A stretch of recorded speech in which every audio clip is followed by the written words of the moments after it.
Hey guys, what's up? It's once again mp4podcast.com, and today we're taking a look at Samurai Vengeance. This is for the iPhone and the iPod Touch, and guys might want to double check if it works on the iPad. I just don't have an iPad. Well, anyway, we're going to get the game rolling, and we're going to do a new game. It basically just has a story, but what we're really interested right now is the gameplay.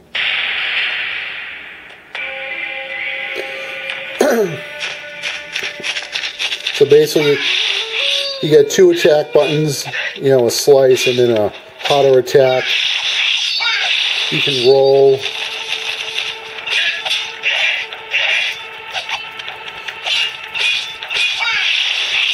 Now, as you notice, I did put the game on easy, and the reason why I really recommend playing it on, well, not easy, but it's normal, is because when you do play it on, the normal mode gets extremely hard at times, and I think it's going to get a little bit too frustrating when you're playing it on hard, especially when those levels that are really, really hard, it's probably going to drive you a little crazy. Now, normal mode is very easy when it starts out, so the first half hour of gameplay is going to be pretty easy, and you're probably not going to be having that much fun. However, once the game, you pass that point in the gameplay, it becomes somewhat fun to play, and it can be, lightly entertaining.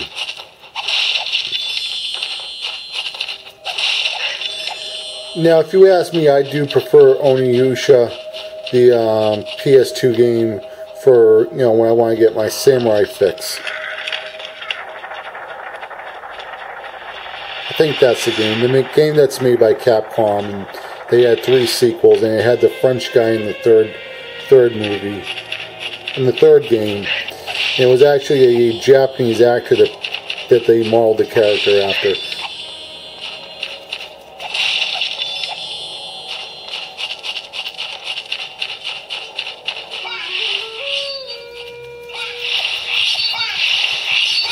Now, when it does get very hard, you can do rolls to try to get away from enemies that might be attacking you too much. So you want to maybe come back here so you don't have guys behind you hitting you.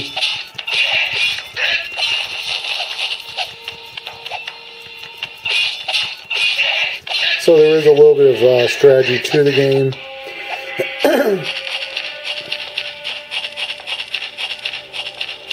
I will say this, the graphics in this game are beautiful. Some of the most beautiful iPhone graphics to date that I've probably seen. I really do love the cel-shaded animation. Kind of gives it that comic book cartoon feel to it.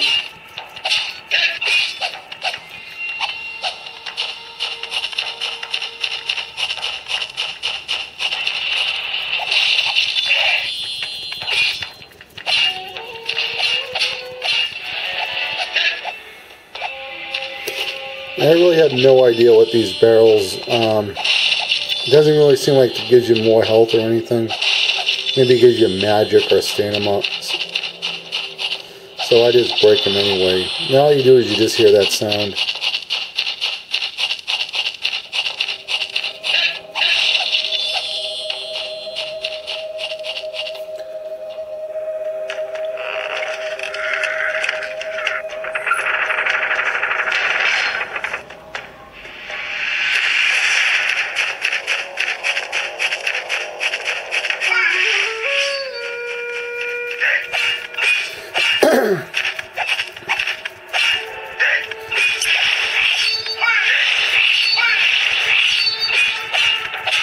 So it's pretty much a hack and slash, but with samurais.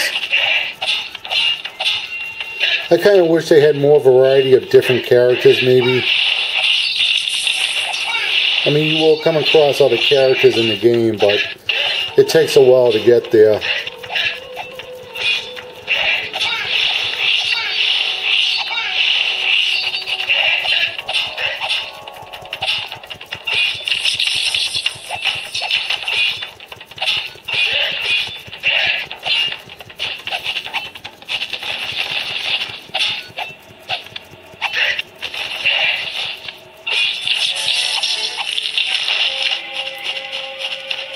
So I'm going to give this game a light buy if you're interested in purchasing it. It's a fun game to play, but you may not want to be playing it all the way through. You know, maybe play 10-15 minutes here, 10-15 minutes there. I don't hate the game at all. I just wish there was a little bit more variety to the game. I got pretty far in the game when I was playing it. So I just wanted to start at the beginning to give you guys an idea of how it's going to start out. Right here it might be a little bit challenging and you might have to do it a few times.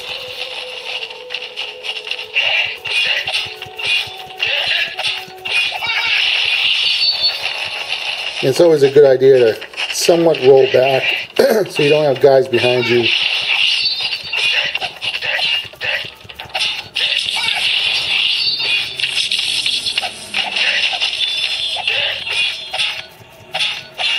You know, right now I just feel like I'm just hitting this guy to move forward in the game.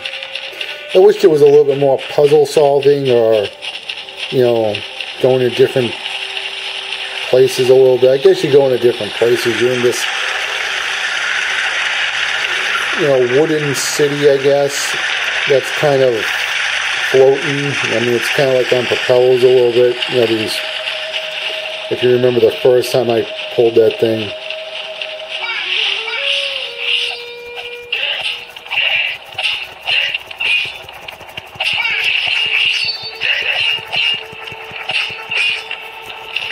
You don't want to get caught in that thing right there.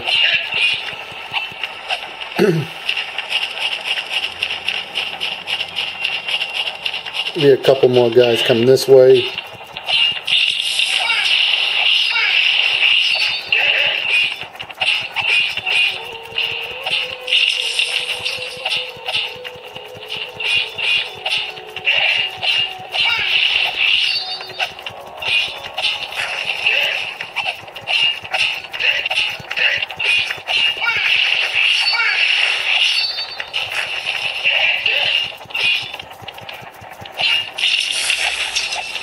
You want to make sure you get a hit, like where maybe he's blocking, and then you can come across with the other attack, and usually that will slice him. Oops, what am I doing? Come on, wrong button. Also, sometimes when you're playing with virtual buttons, you have to have a good idea where they are. Now this level is where I got a little stuck. I think this is kind of like a boss level. Not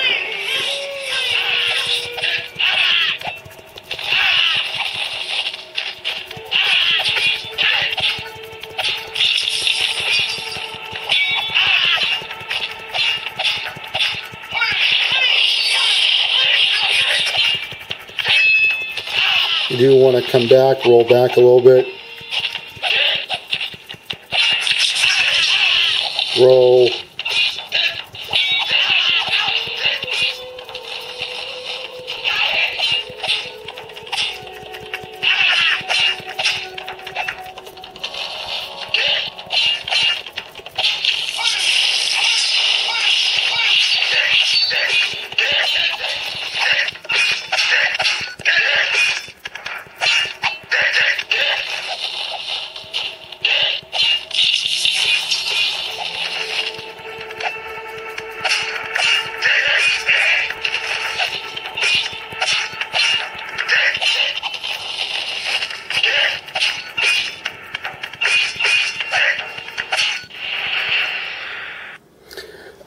Now, when I first played this level, I probably had to do that 4 to 6 times to be able to beat this level. And the trick to beating this level is always doing a lot of rolling. You don't want to have any guys behind you. That's the worst thing, is when you have guys behind you, they're going to attack you. And you want to do like combos, you know, X, follow up with the X, and when you see the guys kind of blocking low or whatever, then come over with a swipe, you know, up, or, you know, you got a down swipe here, and these are sides.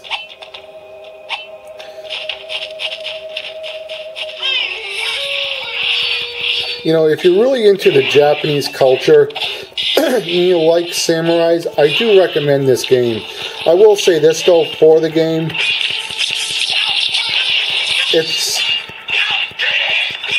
it's a fun game, but I wouldn't give it, a top, my top buying list.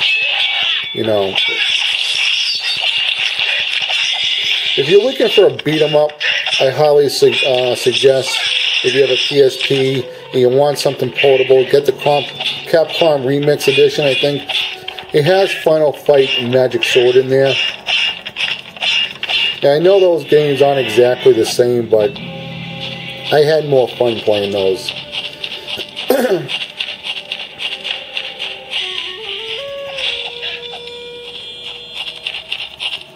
And then you're going to have a swords guy here, and an arrow guy.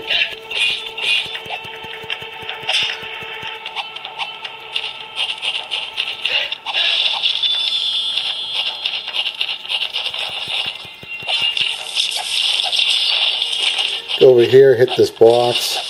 You're going to come over here.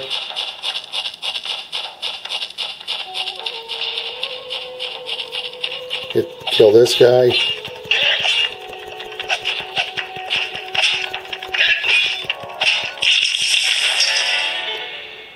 Alright. It's funny that he probably couldn't jump over and the game froze. I never had that happen. Found a bug in this. Just gonna resume.